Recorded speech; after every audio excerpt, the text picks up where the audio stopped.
Decía un gran filósofo español que yo seguía mucho, Antonio Escotado, no es cristiano, no es cristiano, es un filósofo y liberal, pero bueno, yo soy de esos que examinan todo y retienen lo bueno, ¿no?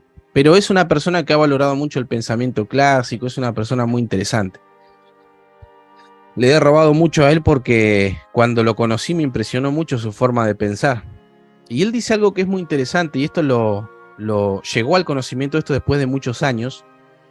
Él decía que hay dos tipos de hombres: los que buscan la libertad y los que buscan la seguridad. Los que buscan la libertad y los que buscan la seguridad. Los que buscan la seguridad son aquellos partidarios de la idea fija, a los que les gusta sentirse seguros en las estructuras que de antemano los definen. Buscan constantemente, para no verse atraídos por el peligro de la libertad, buscan constantemente fundamentos en todo, ¿no? Quieren sentirse seguros. Ellos dicen, la libertad es un peligro que nos acecha, no sabemos a dónde nos va a conducir. Fíjense que ya presuponen de antemano que la libertad no es responsabilidad. Y la esencia de la libertad quizás sea en algún sentido verdad y responsabilidad, ¿eh? También respecto a la revelación, a la Biblia, dicen, Dios me tiene que dar un texto perfecto que se adecue a mi manera de ver la palabra.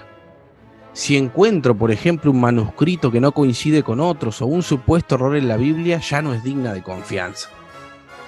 Por eso tengo que revestirla de conceptos que me den más seguridad. Conceptos como infalibilidad, inerrancia. Me gusta eso porque me da seguridad. Y en ocasiones, solapadamente, si puedo, este tipo de pensamiento, si puede, utiliza a la ciencia de su parte, siempre y cuando se adecue a su seguridad, si no es desechada. Si ve que la ciencia no se adecua al texto bíblico, no se tomará en cuenta. Esto es muy común en el pueblo evangélico, ¿no? Y fundamentalista y muy apologista en algún sentido. Qué raro que solo usan la ciencia cuando coincide con su seguridad, ¿no? Después queda desechada. Ellos dicen, como soy partidario, somos partidarios de la seguridad, sabemos lo que necesitan los demás, más que ellos mismos. Como tienen la doctrina verdadera y están seguros de que es la verdad, la imponen. Los demás piensan distinto porque no son bíblicos. La Biblia tiene la verdad para el evangélico y el magisterio tiene la verdad para el católico. La pregunta es, ¿qué será lo que nos quieren decir con que tienen la verdad? Porque hasta lo que yo sé son los hombres los que interpretan la Biblia. Los evangélicos van a decir que la propia interpretación y los católicos su infalible magisterio. Qué raro, ¿no? Porque los hombres no son infalibles, pero bueno. Eso es debate, es harina de otro costal. En las redes es muy común ver burlas de todo tipo señalando cuál es el camino a seguir. Si ustedes se fijan en los comentarios de los videos, siempre la gente sabe qué es lo que yo necesito o lo que ustedes necesitan. Esto es porque están seguros. Porque son los que predican las ideas fijas, son los partidarios de la seguridad.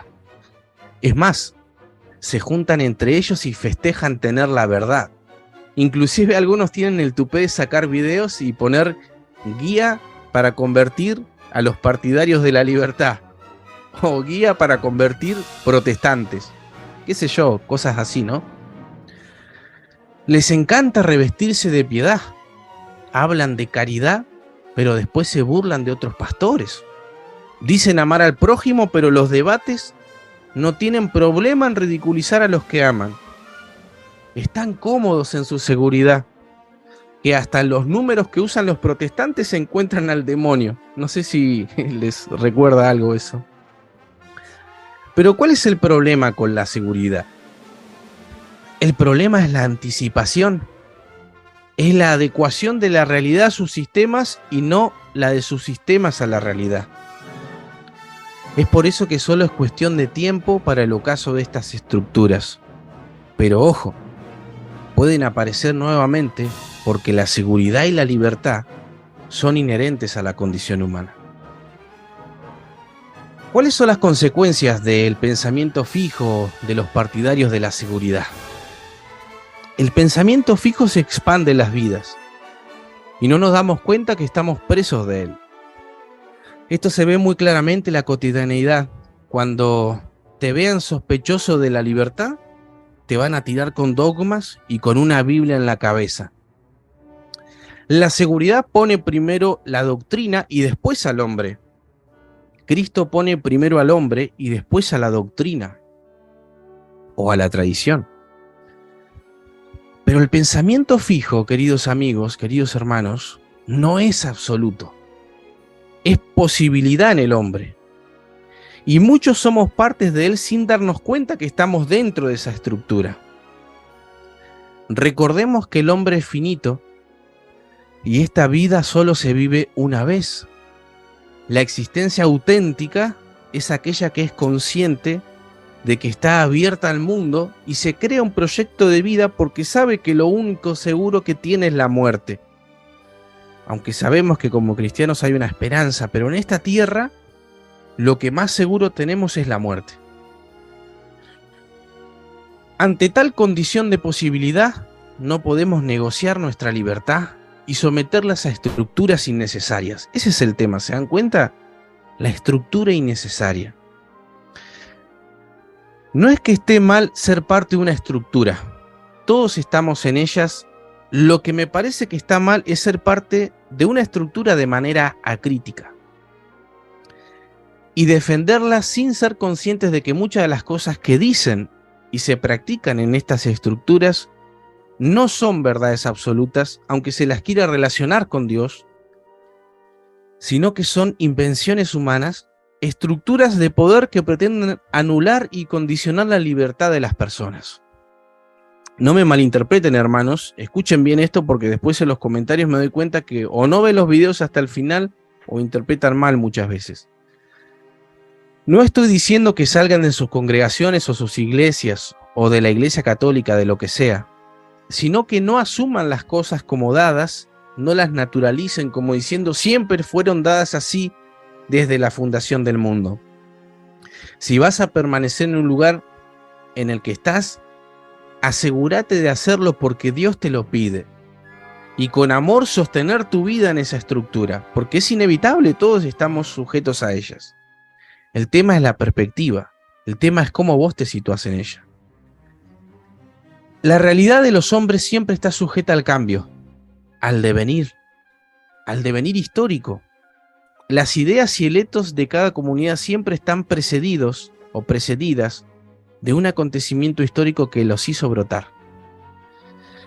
Reconocer ese origen histórico es el deber de toda generación. El Señor nos dijo que la verdad nos haría libres y lo dice en un contexto donde las estructuras sociales y religiosas estaban como dadas por naturaleza. Les doy un ejemplo personal que se me viene a la mente y que lo apunté como para no olvidarme. De niño me decían reiteradas veces y en ocasiones que el movimiento de renovación de alabanza, por ejemplo, que se dio en el mundo carismático, evangélico, pentecostal, era del diablo. Que Dios no podía estar en esas canciones porque no eran, en todo caso, teológicamente sólidas, seguras, como sí lo eran los himnos. Han pasado ya más de 20 años de eso y esas mismas iglesias han incorporado este tipo de alabanzas que antes criticaban. ¿Por qué? Porque esos movimientos respondían a las necesidades del hombre en este momento. Estos movimientos de alabanza, ¿no? Como respondieron los himnos en su momento que se los vio nacer. Es más, los himnos tienen la música que tenían las marchas independentistas. Era la música que se forjó en la época. Pero vienen y en la iglesia te dicen que el himno es la música de Dios, que la iglesia primitiva cantaba himnos y te citan un versículo de la Biblia donde dice que se cantaban himnos. Pero perdón, ¿tiene usted un registro de la música del Nuevo Testamento? ¿Tiene usted una partitura del Nuevo Testamento? de ninguna manera la tienen. Esto es un mero ejemplo para mostrar cómo muchas veces estamos en estructuras y todos partimos de una precomprensión de la realidad, de estructuras que ya tenemos fundadas porque nuestra propia historia cuando nacemos ya nos configura de una manera determinada. Es importante reconocer esto en nosotros y eso nos va a dar de alguna manera una cierta libertad. Ahora, veamos a los partidarios de la libertad, que no es mejor que el otro. Siempre el hombre está ahí en la posibilidad de elegir, inclusive cuando no se da cuenta que eligió el no darse cuenta. Los partidarios de la libertad, en los cuales me veo yo reflejado claramente, son aquellos que están dispuestos a vivir en la incomodidad de saber que no podemos saberlo todo. Reconocemos que Dios se ha revelado y en el orden moral y en el orden de la salvación, la palabra de Dios nos provee todo lo que necesitamos para vivir y hacer la voluntad de Dios. Y esto es suficiente para la vida. Nuestra vida no se anticipa necesariamente a lo que vendrá. Nos vamos haciendo en el devenir, siguiendo las palabras de Cristo, que cada día va a traer su propio afán. El Padre nuestro dice, danos el pan cada día. Por eso el futuro se presenta solo como una posibilidad. Lo que tenemos es el ahora, y que ya se acaba de ir ese ahora. Por eso también somos futuro. La verdad la buscamos, nunca la poseemos. Reconocemos que solo Dios es la verdad absoluta y solo Él no posee error. La libertad nos permite ver a Dios en la realidad de las cosas, en la revelación general y en la revelación especial, en la poesía, en la música, en la filosofía, en el arte, en un niño de la calle, como decía un cantante de por ahí, y ya no me van a culpar de panenteísmo seguro, pero Dios está ahí también. No creemos tener la receta que nos anticipa a solucionar todas las cosas. ¿Qué receta le podríamos haber dado nosotros a Job, no? ¿Qué receta le podríamos haber dado a Job? No creemos en que la letra nos dice algo, sino el espíritu que está en la letra. En ocasiones vamos a privilegiar la experiencia porque solo ella se hace efectiva en nuestra vida. El mover del espíritu debe estar mediado por la libertad. La verdad es un caminar, es un transitar, es un ir desocultando su profundidad. ¿No les gusta la palabra buscar? Bueno, utilicemos la palabra profundizar la verdad. En ocasiones lloraremos por no encontrar respuestas, nos frustraremos, en otras nos gozaremos por haber hallado la verdad del asunto que nos inquietaba. Seremos parte de las estructuras, sí, pero no por el deber ser, sino por la caridad. Seguimos en esto a Cristo y a Agustín, ante todo la caridad. Aceptaremos el pensamiento disidente porque reconocemos que la realidad es compleja y somos conscientes de esto. Estaremos dispuestos a vivir en tensión si así lo requiere el conocimiento. Esto es ser protestante, querido hermano. Esto es ser protestante, un verdadero protestante.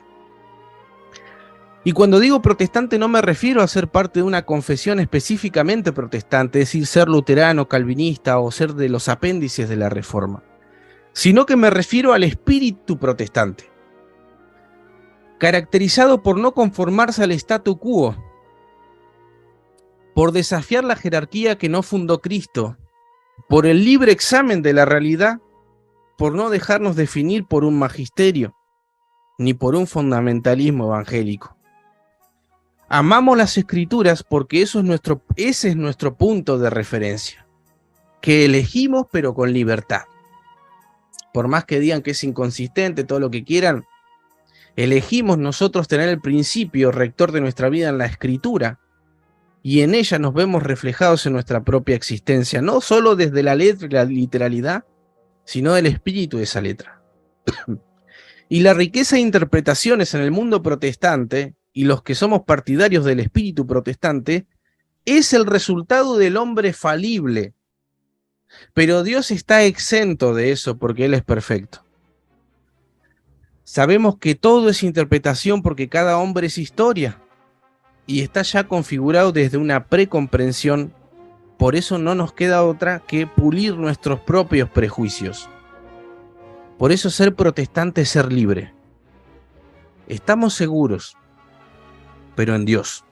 Y ustedes, queridos amigos que están ahí, ¿son partidarios de la libertad o partidarios de la seguridad? A ver, cuéntenme, ¿de qué son partidarios ustedes?